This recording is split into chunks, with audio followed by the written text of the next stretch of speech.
আসসালামু আলাইকুম রহমতুল্লাহ। সুপ্রিয় শিক্ষার্থী, আমরা আবারই চলে আসলাম বাইনারি বিয়োগ নিয়ে একটা দুর্দান্ত ক্লাস।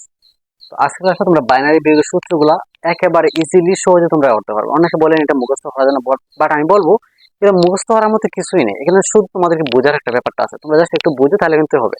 মুখস্থ কখনো করবে না, মুখস্থ কিন্তু এখানে কিছুই নেই, জাস্ট বোঝার হচ্ছে ইম্পর্টেন্ট। ওকে, আচ্ছা। তো এখানে আমাদের দেখতে হচ্ছে আমাদের জিরো থেকে আমরা জিরো বিয়োগ করলাম, ওয়ান থেকে জিরো বিয়োগ করলাম, ওয়ান থেকে ওয়ান বিয়োগ করলাম, জিরো থেকে আমরা ওয়ান বিয়োগ করলাম।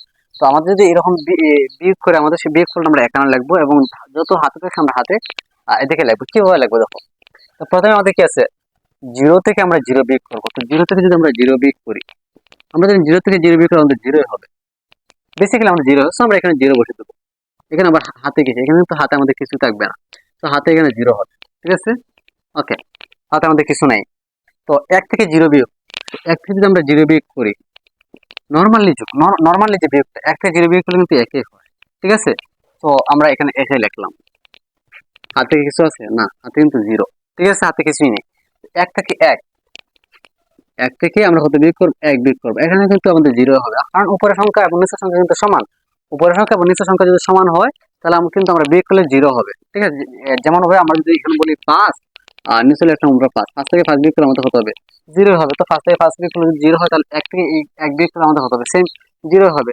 তো এখানে কিন্তু আমাদের হাতে কিছু থাকবে না, তো হাতে কি আবার জিরো হবে। ওকে, তো এখন দেখো তো এখানে শূন্য আছে এবং নিচে আমরা যদি এক বসাই তাহলে আমাদের কি হবে, উপরে শূন্য এবং নিচে যদি এক হয় তাহলে কি হবে, এটা হচ্ছে তোমার 11 হবে।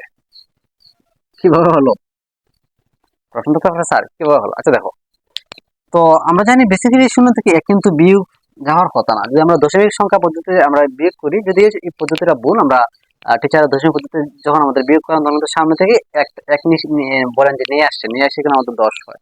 বাট এখানে কিন্তু 10 আসে না, এখানে অন্যভাবে আসে। ঠিক আছে, আচ্ছা আমরা ওইদিকে আলোচনা না করি। তো এখানে কি আমাদের কি কি হবে, এখানে কি 10 আসবে না, এখানে 10 আসবে না। এখানে তুমি দেখো এটা বেস কত, বাইনারি বেস কিন্তু 2। তো বাইনারি বেস 2 এসে এখানে তার সাপোর্ট দিবে। 2 যদি এখানে আসে তাহলে উপরে হবে কত, 2।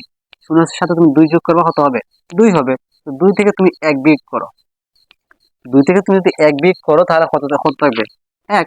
কত হবে, 1। আমরা নিচে লেখলাম এখানে কত, 1। এই যে 2 থেকে আমরা 1 বিয়োগ করলে করলে আমাদের কত হবে, 1।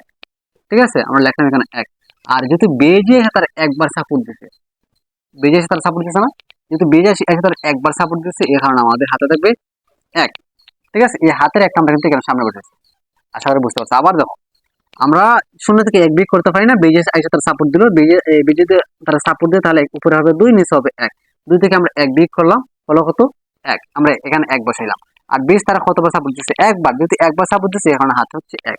তো আমরা এখানে বিয়োগফল কত, আমরা 1, আমরা বিয়োগফল 1টা এখানে লিখলাম। ওকে, আর বেজ তারা কয়বার সাপোর্ট দিচ্ছে, একবার, এখন আমাদের হাতে 1।